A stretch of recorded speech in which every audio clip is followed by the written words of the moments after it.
Good morning everyone, I am your mentor Devanshu and I welcome you all to the reports and indices session on EduTap. And guys, today the topic of the discussion is Economic Freedom Index 2021. And guys, we all know that reports and indices are very important when it comes to the NABARD, RBI and SEBI exams, and in the past year exams as well. We have seen questions coming from the topic of reports and indices in the phase 1 as well as phase 2 of these exams. And guys, this is the reason why we are discussing the reports and indices. And guys, if you are new to our YouTube channel, kindly subscribe it and press the bell icon to receive all the latest updates of the courses and videos offered by us. And you can also join our Telegram channel to get the access to the PDF of the lectures as well. And guys, to join the Telegram channel, kindly click on the link given in the description. We are also running the daily exam booster series, under which the general awareness series is being taken by Ritika Rehal ma'am, ESI current affairs series taken by Gurkirat sir, and reports and indices series is being taken by myself. Now guys, let's move on to the session. Let's get started. So guys, recently a Washington based conservative think tank, that is the Heritage Foundation, has released the 27th edition of the Index of Economic Freedom. And guys, this particular index was first ever released in year 1995. If we talk about this index, then it measures the advancement in the economic freedom of the country, and under its assessment it has taken into account 184 independent countries of the world. Now the question arises that what exactly is the economic freedom? So as per the index, the economic freedom is a fundamental right of every human being to control his or her own labor and property. And guys, as per this index, in an economically free society, an individual is able to work, consume, produce and invest in any way they want to. Now guys, let's see that what are the top performers of this index and what are the worst performers. So guys, we all know that whenever we are required to cover the rankings, we are always covering these three dimensions, that is the top performer of the index, the worst performer of the index and India's rank. And guys, these rankings in this particular index are based on the scores given to the countries on a scale of 0 to 100, where 100 shows the best case scenario and 0 shows the worst case scenario.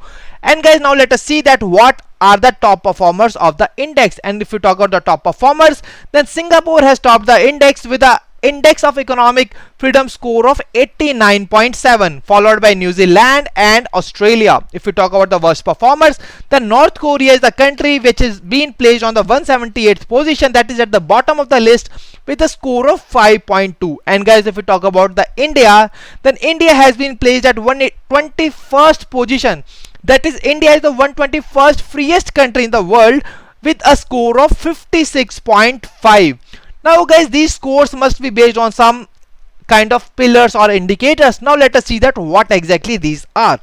So guys, before moving on to these pillars, you can see on the map which is being given on the screen that all the countries are being shown denoted by some different colors. Now what exactly these colors denotes, let us find out. So guys, these particular colors shows the different categories in which these countries are being categorized into. If you talk about the dark green color, then it shows a score of 80 to 100 and this country is being categorized as a free country. So guys, in this manner there are total of 6 categories, that is free, mostly free, moderately free, mostly unfree and repressed countries. If we talk about India, then India has been shown with the orange color, and guys, this particular color shows a score of 50 to 59.9, and that's why India is in the category of under the category of mostly unfree nations. Now guys, let's see that what are the different indicators on the basis of which these scores are being given to these countries. So guys, if we talk about the pillars and indicators, then this index uses 4 pillars to assess these countries, and these 4 pillars are rule of law, size of government, regulatory efficiency and open markets. And guys, under these every pillar have 3 indicators. That is, if we talk about the rule of law, then it has property right, government integrity and judicial effectiveness as its 3 indicators. And if we talk about the size of government, then it has 3 indicators, that are government spending, fiscal health and tax burden. If we talk about the regulatory efficiency, then it has 3 indicators, that are business freedom, labor freedom and monetary freedom. And if we talk about the open markets, then trade freedom, financial freedom and investment freedom are the 3 indicators. So guys, from here we can see that there are 4 pillars which are further divided into the 12 indicators. So now guys, we have covered the report in the terms of releasing body, the rankings as well as the methodology is used to find out the index. Now let us move on to the key findings of this index. And as per this index, the global economy remains the moderately free. So, and guys, this particular index also says that the global average score is 61.6 all over the world, and the standard of living which was found out in the mostly free economic countries was found more. And guys, it also says that the poverty rates are much lower in the countries with the higher level of economic freedom.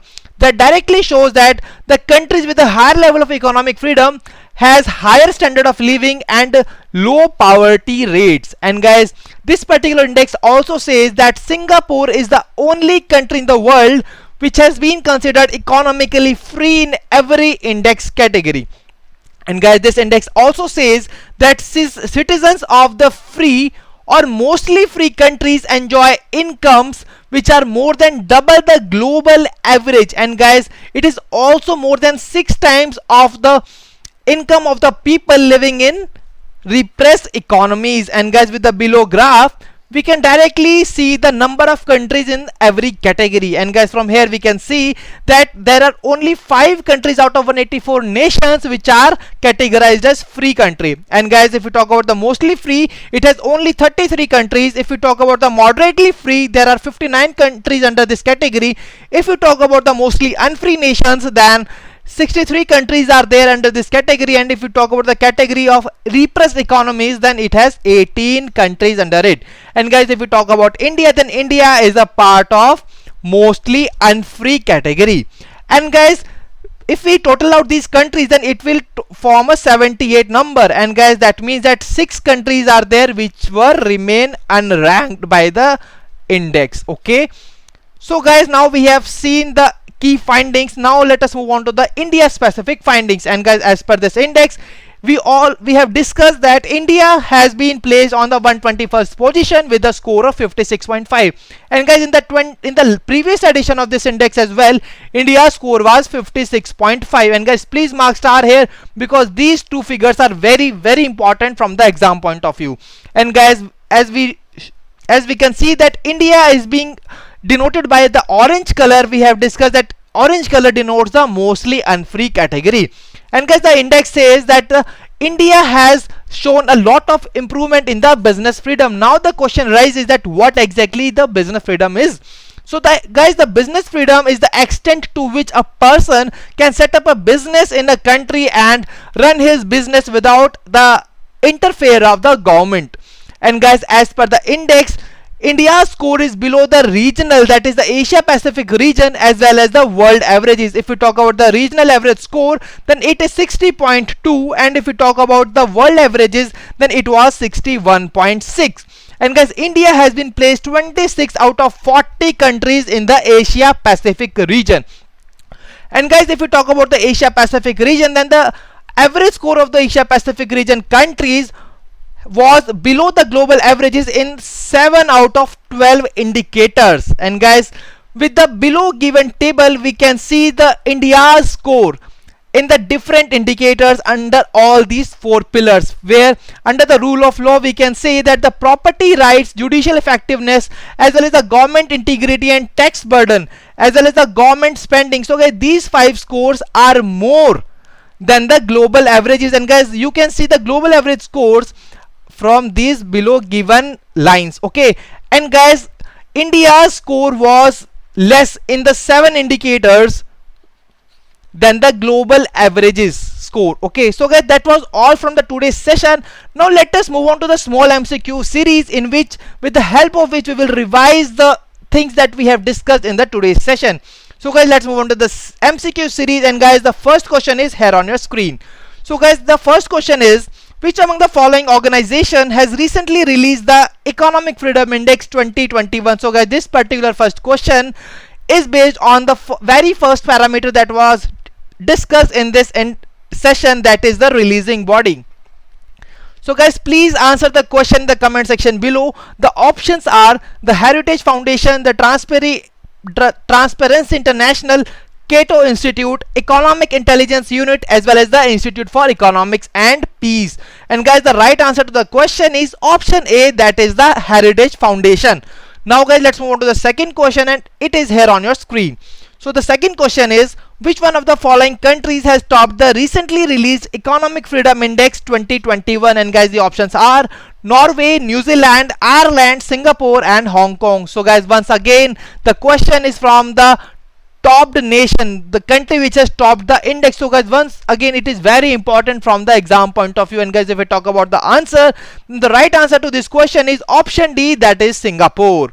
Now let us move on to the third question of the series, and the third question is, which among the following is not one of the four pillars used in the recently released Economic Freedom Index 2021?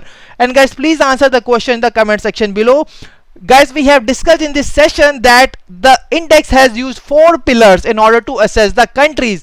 And guys, here the options are open markets, political freedom, size of the government, regulatory efficiencies and rule of law. So guys, please answer the question in the comment section below. And if we talk about the right answer, then it is the political freedom. So guys, political freedom was not the part of this index, and only four pillars which were part of this index were the open market, size of government, regulatory efficiencies and the rule of law. Now guys, here we have a googly question before all of you. And guys, the question is, which one of the following countries has topped the recently released Tholon's Global Innovation Index? So guys, now you are required to tell me that which country has topped the Tholon's Global Innovation Index 2021. And guys, the options are India, Canada, United States, Germany and Singapore. Guys, please answer the questions in the comment section below. You are required to tell me the country which has topped the Tholon Global Innovation Index. And guys, the right answer to the question is United States. So guys, United States has topped the Tholon's Global Innovation Index. So guys, in the comment section below, please tell me that which agency has released this particular Tholon Global Innovation Index. Now let's move on to the question from the session. And guys, the question is, what is India's rank as per the recently released Economic Freedom Index 2021? So guys, please mark star here. This is very important from the exam point of view. And guys, here you are required to tell me the India's rank in this index. And guys, the options are 111, 132, 140, 121 and 144. And guys, if we talk about the right answer, the right answer to this particular question is option D, that is 121. And guys, if we talk about the India score, then it was 56.5 in this particular index. And guys, now this is the last question from today's session. Please answer the question in the comment section below. The question is, which one of the following statement is wrong as per the recently released Economic Freedom Index 2021? Guys, please quickly go through all these five statements and tell me that which statement is the wrong as per the recently released Economic Freedom Index 2021. And guys, here the statements are: this is for the first time that Hong Kong has been excluded by Heritage Foundation for ranking countries for Economic Freedom Index 2021. And guys, this particular information is true. And guys, in the 27 editions, in the last 27 editions of this index, Hong Kong was part of it, but only this year it was not part of the index. And guys, the Hong Kong was the only country which has topped the index in the last 25 editions of this particular index.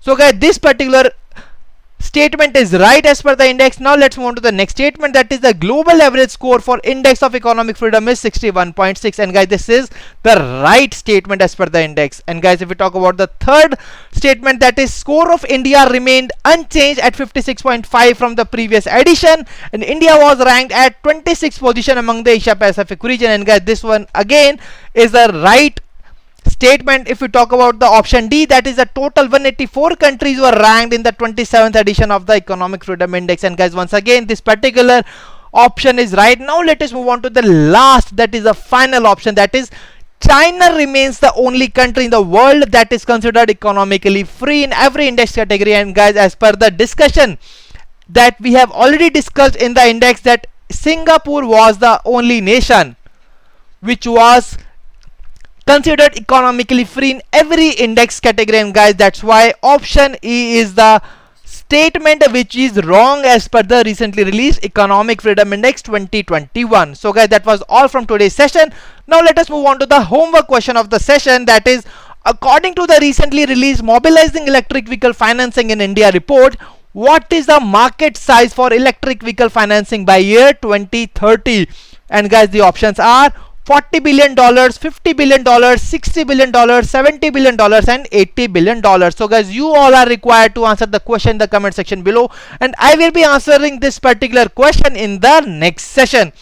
And guys, if we talk about the homework question from the previous lecture, then it was from the today's session itself, that is, which country has secured the first rank as per the recently released Index of Economic Freedom 2021? And guys, the answer is option D, that is Singapore. And guys, if we talk about the top performers, the star performers of the last session, then these are Saranya N, Surya Teja, Deepak Thakur, Pooja Avasthi, Jayas Kaur, and Narendra Naidu. So guys, congratulations to all of you.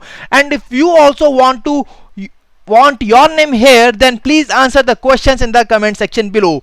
So guys, I hope that this session you must have found this session fruitful and useful to all of you for your exam preparation. And still, if you have any query, then you can drop us a mail at hello@edutap.co.in, and you can call us at 814-620-7241. So guys, now we will meet in the next session. Till then, stay happy, stay healthy. Wish you all happy learning.